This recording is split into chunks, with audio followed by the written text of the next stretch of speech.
Привет! Это интернет-магазин штор Ланита, и это наша постоянная рубрика, где мы делимся советами, лайфхаками и просто полезной информацией о шторах.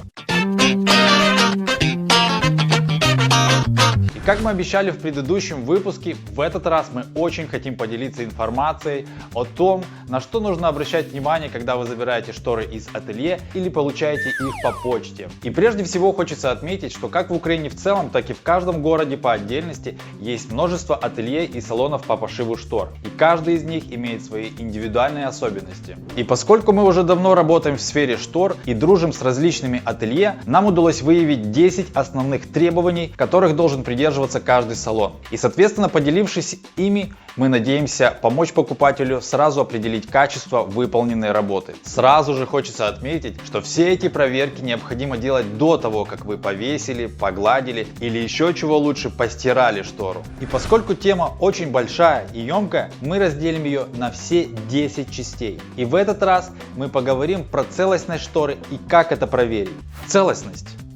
Начиная с момента производства до получения покупателем готового изделия, ткань проходит множество этапов: производство, покраска, сушка, упаковка, транспортировка, растаможка, пошив, раскрой и еще много-много разных этапов. И на всех этих этапах ткань подвергается воздействию либо со стороны оборудования, либо со стороны человека. Конечно же, по возможности каждый салон должен контролировать, чтобы это воздействие было без вреда для ткани. И вероятность того, что покупателю попадется ткань с дефектом, очень мала, но она все-таки есть. Всегда лучше просматривать ткань вдвоем. Один человек берет ткань сверху, другой человек берет ее у основания и, прокручивая ткань в сторону, просматриваем ее на весу.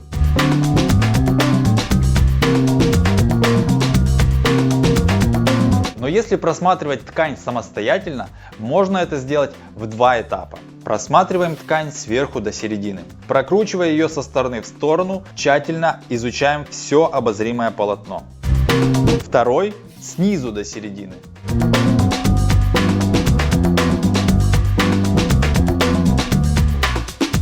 Для того, чтобы ткань просматривалась легче, нужно для этого выбрать контрастный фон. То есть, если ткань у нас светлая, мы выбираем темный фон. Если ткань у нас темная, то мы выбираем светлый фон. В данном случае контрастным фоном у нас служит пол.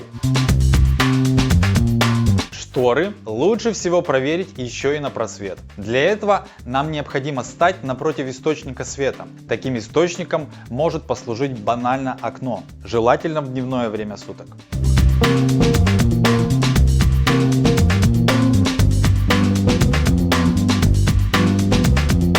На случай, если вы вдруг обнаружили недостаток в целостности изделия, не спешите его самостоятельно исправить. Сделайте фото и видеофиксацию и обратитесь в ателье, которое предоставляло вам услуги. Уверен, ваш вопрос будет очень быстро разъяснен и улажен. Как видите, все достаточно просто, но есть нюансы. А в следующем выпуске мы с вами обязательно узнаем, как правильно померить полученное изделие и какие там есть нюансы.